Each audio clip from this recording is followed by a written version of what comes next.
बाद में जब उसे पता चला कि मतंग ऋषि के आश्रम की सबसे बड़ी महिमा क्या है, कहते हैं इस आश्रम में शेर भी आ जाए, हिरण भी आ जाए, जंगली पशु और नॉर्मल जो हिंसा नहीं करते ऐसे पशु भी आ जाएं तो सब प्यार से रहते हैं।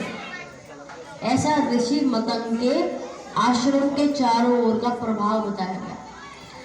और वो कहते हैं ऋषि मतंग मुझे कह के गए थे कि तुम्हारी, शबरी कह रही है रामचंद्र जी से कि श्री राम अपनी युगल पत्नी को ढूंढते ढूंढते यहाँ आएंगे। तो अभी ये राम कहते हैं अच्छा उनको पहले से पता था कि हमारी पत्नी का ऐसा ऐसा होगा? कहते हैं हाँ। उनको कैसे पता चला मतंग ऋषि को? तो ये कहा गया है, एक लाइन आती है, बनी बनाई बन रही अब कछु बननी नाही, चिंता ताकि कीजिए जो अनहोनी होए। जिंदगी में जो होना होता है वो होता ही है। उनके गुरुजी को कैसे पता चल गया कि ऐसे ऐसे हो जाएगा, रावण लेके जाएगा? आपको हमको भी चिंता नहीं करनी चाहिए, जो होना है वो होगा। उसके आधार से बता रही हूँ। शबरी नीच जाति की दिखाई पर रामचंद्र ने बेर खा लिए और हम मंदिरों में भी नहीं चढ़ने देते थे। कारण क्या है? ये हमारी छोटी सोच ही रही ना। लेकिन अब भगवान जब पार कर रहा है, उसके अंदर भेदभाव नहीं है, हमारे अंदर होना चाहिए। तो ये घटना यहाँ जो प्रस्तुत की गई, इसका लक्ष्य ये भी था कि हम इन बातों से उठे। लक्ष्मण को थोड़ा लग रहा था लेकिन प्रभु को नहीं लगा। तो भगवान तो सबका पिता है, जब वो भेदभाव नहीं करता।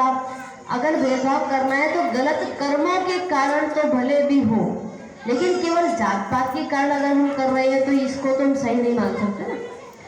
हमारे देश का संविधान किसने लिखा? किसको पता बच्चों में? विशाल है निकल आ गया है? किसने लिखा हमारे देश का संविधान? ये किस किसको पता है? और वो किस जाति से थे? नहीं जाति, हरिजनों में आते थे। वो कहते थे, वो रात रात भर लिखते थे, कहते थे मैं इसलिए जागता हूं कि मेरे समाज के लोग सो रहे हैं।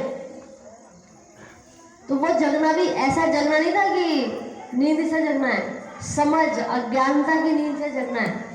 और हम बाबा के बच्चे जो ब्रह्मा कुमारी, हम भी इसीलिए जग रहे हैं, काम करा रहे हैं कि दुनिया सो रही है। कौन सा दीपक नहीं जगा है? आत्मा का दीपक। इसके जगने से क्या क्या हो सकता है? दुनिया सर हो सकती है, दिवाली दुनिया मना सकती है। तो उसी का ही लक्ष्य था। यही नजदीक में हमारा सेंटर है, आप आए, ज़्यादा कुछ तो लगना नहीं है, आपका आधा पौना घंटा लगना है। उसे सीखें और सीख करके फिर अपने जीवन में असली दिवाली को मनाएं। ठीक है? हाँ जी सर जी, आगे का प्रोग्राम बताएं।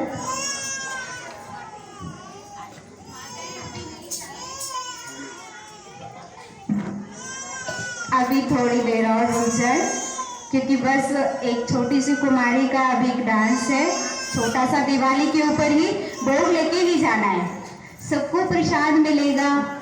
अभी हमारे बीच में जैसे ही कन्या आती है तो उससे पहले हम थोड़ा सा ही, दीदी ने कितना सुंदर आपको बताया कि वो जैसे ही तपस्या करते हैं तो कहा कि कोई भी पशु या कोई भी जानवर, कोई भी चोट पहुंचाने वाला, दुख पहुंचाने वाला जीव आता था, लेकिन वहां आकर के उसकी मत बदल जाती थी। तो ये किसका असर था? तपस्या का असर था। क्या आपको पता है ये शक्ति आपके अंदर भी है? हमको पता है ये हमारे अंदर भी शक्ति है, बस कहाँ आना होगा हमको? अपनी अंतरात्मा की दर्शन जो ज्योति है उसके दर्शन करने हैं हमें। उस पर जब ध्यान टिक जाएगा, एकाग्र हो जाएगा, यानी ज्योत जल जाएगी, तो आपकी हर इंद्री शीतल और शक्तिशाली बन जाएगी। जहां आप रहेंगे वो माहौल एक तपस्या का तीर्थ बन जाएगा। जो भी कोई आएगा उसको मांगने की जरूरत नहीं रहेगी, स्वच्छा उसकी जो भी उसकी इच्छा है वो अपने आप स्वतः ही उसको प्राप्त हो जाएगा। तो इसीलिए हम ये आज का विशेष जो दीपावली का, हम सभी कहते हैं कि सभी का खुशी खुशी ये त्योहार मनना चाहिए, है ना? सभी तैयारी करते हैं। अंदर में एक डर पालते रहते हैं। कौन सा? कहीं कुछ हो ना जाए। ऊपर से तो कह रही है कि सभी की सुख शांति से दिवाली मने, त्योहार मने, लेकिन जो अंतरात्मा में आपने एक बीज डाला कि कहीं कुछ हो ना जाए, है ना? बच्चों को समझाती है सावधान रहना और शांत रहना, लेकिन जो आपने डर का बीज अंदर में डाला, बोया, वो हानि को यानी समस्या को आपके पास ला सकता है। अंतरात्मा से मेरी जब आवाज रहेगी, सब कुछ बहुत अच्छा रहेगा। जब ये अंतरात्मा की ज्योत जल जाती है, तब ये संकल्प नहीं आता कि कुछ हो ना जाए। क्योंकि सबरी को भी क्या था? सबरी को भी यही सिखाया था ऋषि मतंग जी ने, क्या कि जो भी होगा वह समय के अनुसार आपके पास ही स्वयं श्री राम आएंगे। यानी पता था, यानी जो भी हो रहा है वो आपको नहीं पता, लेकिन आपके लिए भगवान को सब कुछ पहले से ही पता है कि आपके लिए क्या अच्छा है और क्या अच्छा होने वाला है। तो इसीलिए हम यह क्या करते हैं? दीपावली मनाते हैं।